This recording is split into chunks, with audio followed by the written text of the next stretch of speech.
Hello and welcome. You're watching To The Point. This evening, the BJP has chosen the new Chief Minister of Maharashtra, and not surprisingly, it's Devendra Fadnavis, the party president. So in part 2, we ask how well equipped is Fadnavis for the job he's about to take up, what sort of government can he deliver, and how dependent will he be on Mr. Modi? That's in part 2. But first, this evening, the Supreme Court has asked the government to reveal all the names of people who have accounts in HSBC and LGT banks by tomorrow morning. This is in response to the government's stand that international treaties as well as Article 21 of the Constitution only permits the government to reveal those names against which there is prosecutable evidence. So has the Supreme Court created a crisis for the government? Has it endangered India's compliance with international treaties and compromised innocent people who hold legitimate accounts by insisting that their names be revealed as well? Or is the court right and the government wrong? That's the discussion in part 1.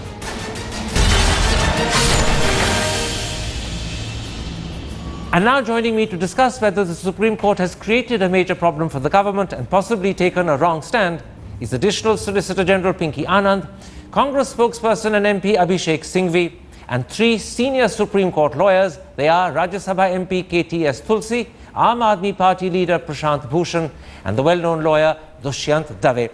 Pinky Anand, the Supreme Court has ordered the government to reveal all the names by 10:30 tomorrow morning, and presumably you will hand them to the court in a sealed envelope. But can you be certain the Supreme Court won't make the names public? And if it does, what would that mean in terms of consequences? I think, Karan, our position is rather very clear. I mean, our entire agenda is to ensure that the black money which has been hoarded in various places comes back to this country and becomes the wealth of this country, which it has been deprived of. Having said that, we have certain constraints of the international treaties, which we had pointed out to the Supreme Court. Now, Supreme Court in its wisdom has directed that the names be submitted, and of course the same will be submitted in a sealed envelope. And after that, it is for the Supreme Court to decide, and we'll go by exactly what the Supreme Court says we must do. Can I stop you? There is no doubt or ambiguity in that direction. Can I stop you? My question is, can you be sure the Supreme Court won't make the names public? And if the Supreme Court does make them public, what are the consequences? See, I cannot say what the Supreme Court will do, but ultimately we are very sure that the Supreme Court will act exactly as the right thing would be in the circumstances. So we leave it for the Supreme Court's wisdom to decide what they want to do with the matter. All right. But as and when the situation arises, if they are made public, we will see what to do about that. The problem, Abhishek Singhvi, is that what the Supreme Court believes is the right thing to do with the names when it's handed over to them may be very different to what the government believes is the right thing to do. Now, the government's position on this was the same as your government's, that only those names can be revealed against which there is prosecutable evidence. Otherwise, the government and the country could be in breach of international treaties and possibly in breach of the privacy requirements of Article 21. Do you, as a lawyer, believe the Supreme Court was right to disregard, almost overrule all those concerns? Let me answer your direct question, second one first, but I want to say something on the first part of what you said also, but I'll say that later. I think there can be a fair exception in law, and I'm now talking purely law, that if the apex court of a country gives a direction, then a government is obliged to obey it, and that may or would not be treated as a violation of treaty obligations, assuming that the government stand that it is a violation of treaty obligations is correct.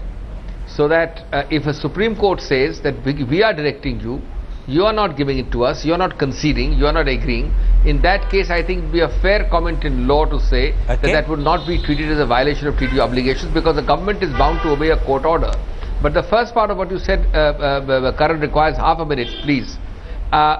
If when you say this just now, that we said the same thing, you should also add that for 8 months Mr. Modi and the entire BJP tom-tom to the whole country that we were fools, we were hiding, we were suppressing. I accept that. And we didn't say so, he said so. I'm not disputing that, but let's not get into polemics. I want to be analytical today about the implications and consequences of the Supreme Court order. How unfair to the people of India. Let's not use today to score points. Abhishek same thing is tom-tom now. Let's not use today to score points which are party political. Leave that for another occasion. Let's try and be analytical for the benefit of the people of India of the implications and consequences of the Supreme Court order.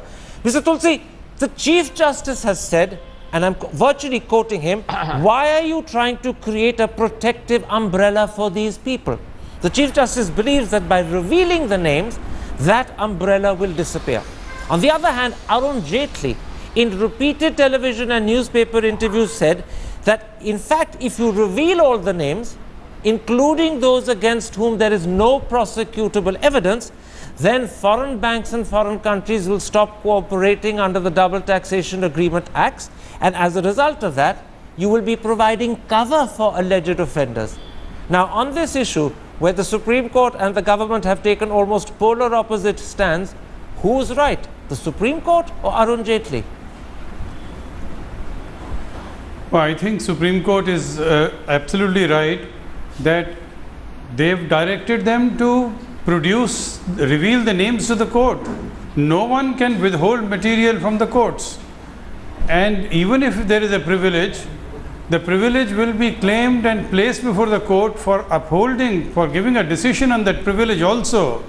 The court has to look at that material and then decide as to whether the privilege is to be allowed or not. So they have directed them to reveal it to the court. They have not said reveal it to the whole world. But the danger, Mr. Tulsi, the danger is once the names are revealed to court, they could end up being revealed by the court to the whole world. When I asked Pinky Anand, she could give no assurance the Supreme Court wouldn't reveal it further. So therefore, that's to be assumed. Otherwise, my understanding. Go ahead. No, my understanding of the proceedings today is that the court has directed them to place them before the court, and then the court will take a decision, and court may say that these are to be sent to the SIT in sealed cover. But you see, it takes away the potential mischief or the politics which the government could have created by selective leakage. Okay. This is the way they were going about it. I think the Supreme Court just understood that here is the politics being played, and they have said reveal these names to us, we'll decide how they are. After all, you have an SIT must have the information to decide as to which is prosecutable, which is not prosecutable. I take your point. Your argument is based on the belief that we don't know for sure what the Supreme Court will do. It's quite possible the Supreme Court may pass on the names in a sealed envelope to an investigative agency, in which case they won't become public. Prashant Bhushan, your stand is very different. If I understand your stand correctly, both you and your party believe that the government is not constrained either by international treaties from revealing all the names, nor is it constrained by any requirements of Article 21. Explain why you believe that the constraints Arun Jaitley believes exist, which the previous government believes exist, you don't believe exist.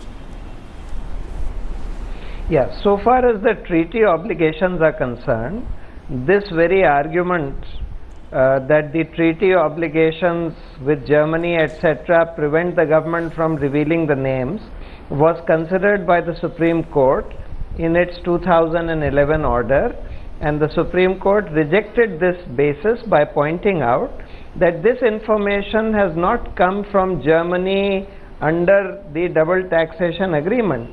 Germany obtained this information from Liechtenstein by virtually buying this information and offering it to various governments, including the Indian government. So the double taxation agreement strictly does not apply to this. They also said that there is nothing to show that the German government has asked the Indian government not to reveal those names. Now the government is saying that the German government wrote some letter in June saying that how did you reveal these 26 names, etc. The government should have informed them, that this is pursuant to orders of the Supreme Court. Okay. So therefore this double taxation agreement argument does not apply to these names at any rate. Okay. Secondly, the argument of Article 21 and the right to privacy.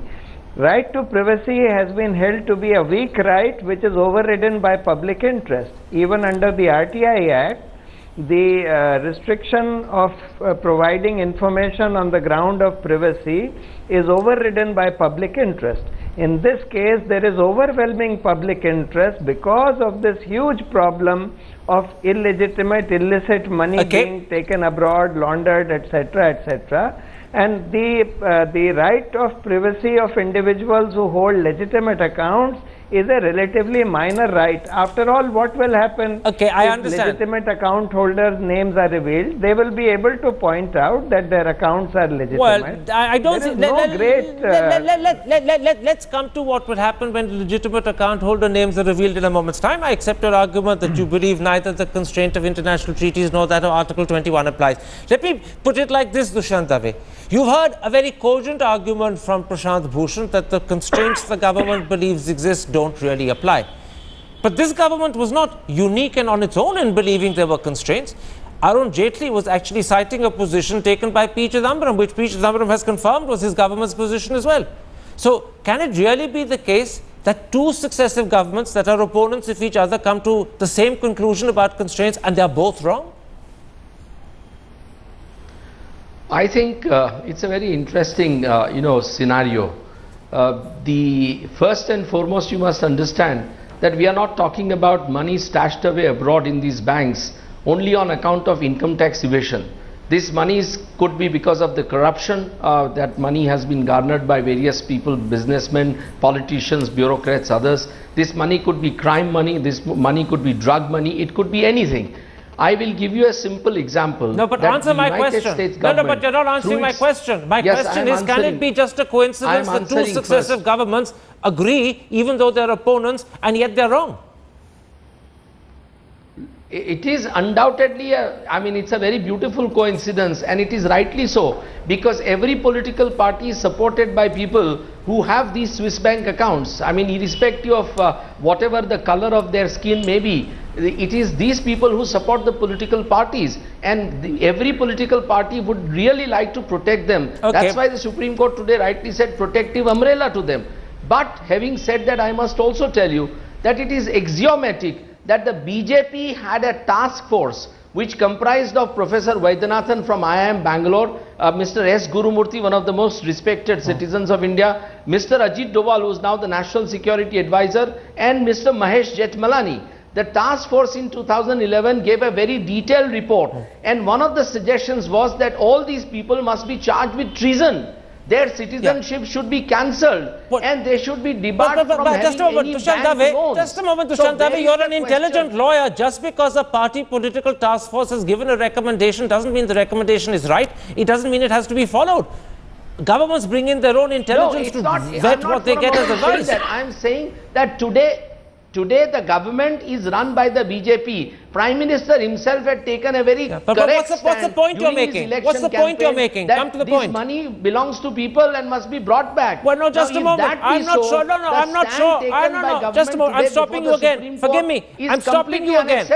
No, I'm stopping you again. I want to stick narrowly analytically. I'll come in a moment's time to who this money belongs. If the money is held by legitimate owners, it belongs to the owner, not the country or the government. So let's not get into that at this stage. Let me come to you at this stage, Pinky Anand. I'm still sticking to the consequences of the fact that we could be in breach of treaties. You've heard Abhishek Singhvi argue that in fact if a Supreme Court has given an instruction to the government, that could be considered a valid reason for complying with the Supreme Court's instructions, and it therefore would not be deemed a breach of treaties. You've heard Prashant Bhushan argue that in fact these names came not under double taxation agreements, they came either through the German government who'd virtually bribed to get them, or from the French who'd got them from stolen sources. How do you respond therefore to the fact that both people are saying Arun Jaitley's concern that the Supreme Court is pushing you to breach a treaty is a wrong concern? No, I don't know where anybody is saying that Mr. Jaitley is concerned. Mr. Jaitley has made a very clear statement saying that the names will be indicated and given by a sealed envelope tomorrow as the Supreme Court has desired, and there's no question of not going by the order. So there's no question of concern here, one. Secondly, as far as... just a moment. Arun Jaitley made this concern clear in all his television interviews. He gave repeated television interviews 8 days ago. It's a concern that you seem to be feeling, but I don't think it is very much on the ground, A. And B, in any case, these names have been given to the SIT for purposes of investigation and for looking into the matter, so I don't think there is something else here. The question was the treaty obligation. We couldn't violate it. There's a court order. We are bound to comply with that. I think that there are simple logistics here. There's no question of disobeying a court order, and we are going by the order itself. We have no compunctions. Our conscience is very clear. The government wants the money to come in, and we'll do everything which takes to go with that purpose. We have complete faith in the Supreme Court that they will do exactly what is right with the names which will be given in a sealed cover to them. Abhishek Singhvi, beyond the concern that we could be in breach of treaty obligations, even if Pinky Anand is minimizing that concern today, it was a concern articulated very clearly and at great length by Arun Jaitley in several interviews. But beyond that concern, there are also certain economic concerns that the Business Standard has made clear today in one of its articles. The Business Standard says that if the Supreme Court forces India to reveal all the names, including those where there is no prosecutable evidence, then India won't be able to comply with something called the United States Foreign Account Tax Compliance Act. And if that happens, the paper says Indian financial institutions in America will be liable for sanction. And secondly, there could be major disincentives for American companies wanting to invest in India. Now, do you think the Supreme Court has borne in mind all these wider ramifications and consequences? Because they may inevitably follow from what the Supreme Court sees as a black and white moral decision. That's a good point, but I think the Business Standard is tripping up all rather fast and way ahead of its time at the moment. We have not reached that stage. First and foremost, I agree with you that the Supreme Court has not gone into all these finer aspects of this act and that act of USA or another country. But the Supreme Court at this stage wants a disclosure. Now, I still believe that even if you were to take the Business Standard example, a court order in a contested matter where the government opposes, and I'm giving you a purely legal answer, and then subjects itself to a court order, will not and should not be treated under most laws as a defiance or a violation by the court, by that country. It is possible that a particular country may treat it as a treaty violation. Okay. But most countries who follow the common law system understand that if the government contests before the court and the court directs it nevertheless, then it is subjected to a court order. And I think that will be so, but the court has not yet reached that stage. That's the second aspect, Karan. Okay. The court will perhaps at some stage say, okay, we will take care not to do this and not to do that. But at the moment they want to be in sizen of these names. Let me bring you in. And I don't think that direction by itself is a violation of any treaty. Okay, let me bring in KTS Tulsi at this point. KTS Tulsi, you were reasonably confident that in fact the Supreme Court will not jump to make the names public. If it were to pass them on to some other investigating agency, it would do it in a sealed envelope, thus ensuring that they remained confidential. In contrast, Subramaniam Swamy on another channel has said he's absolutely confident the Supreme Court will make the names public, and in a sense he's one of the petitioners in this case. Now, the danger is, if some of the people whose names are made public are legal account holders, they've done nothing wrong, their money is legally there, it's not black money, they may well have declared the accounts, they probably are paying tax on them. Why should their names be made public just because the Supreme Court has decided to take a very rigid moral stand on an issue that seems to suit a particular judge of the moment? No, I can assure you, Supreme Court will be mindful of all the consequences, and they are not going to disclose these names in a hurry. But you know, Article 26 of the Double Taxation Avoidance Treaty, Avoidance Agreement between Switzerland and India, it says that they will exchange information only to the courts where the matter is pending for enforcement, prosecution or determination of tax. Now therefore, when the matter, if the Supreme Court directs these names to be placed before the SIT, they are investigating agencies. Disclosure to the investigating agencies is not violation of the treaty. Disclosure to the courts of the entire material is not violation of the treaty. Can I stop you there? If all the Supreme Court does is act as a post office to pass a sealed envelope from the government to the SIT or to some other investigating agency, then all it's done is to basically choose the investigating agency of its choice, because it doesn't believe the government will choose the best one. That's all the Supreme Court's done. Whereas the great clamor and the great belief is that the Supreme Court is making public the names, exposing those who have defrauded India and making sure that they punish. That won't be happening by what you're suggesting. So what the Supreme Court is doing is a much lower order of service. Yes, I believe that if they are made public, then the Switzerland may refused to divulge any further information. Precisely the point that Arun Jaitley And was this is- making. Isn't that the point Arun Jaitley was making? Yes. And it's the point that apparently Mr. Chidambaram agrees with, that if the names are disclosed and made public when there is no prosecutable case against them, then that will become grounds for countries like Switzerland not cooperating. And if they don't cooperate, That's then you right. won't get the material needed to prosecute these people. So that's where I put to you, the Chief Justice's comment, remove the umbrella, why are you protecting them with this umbrella, is actually perhaps factually wrong. This umbrella doesn't protect them.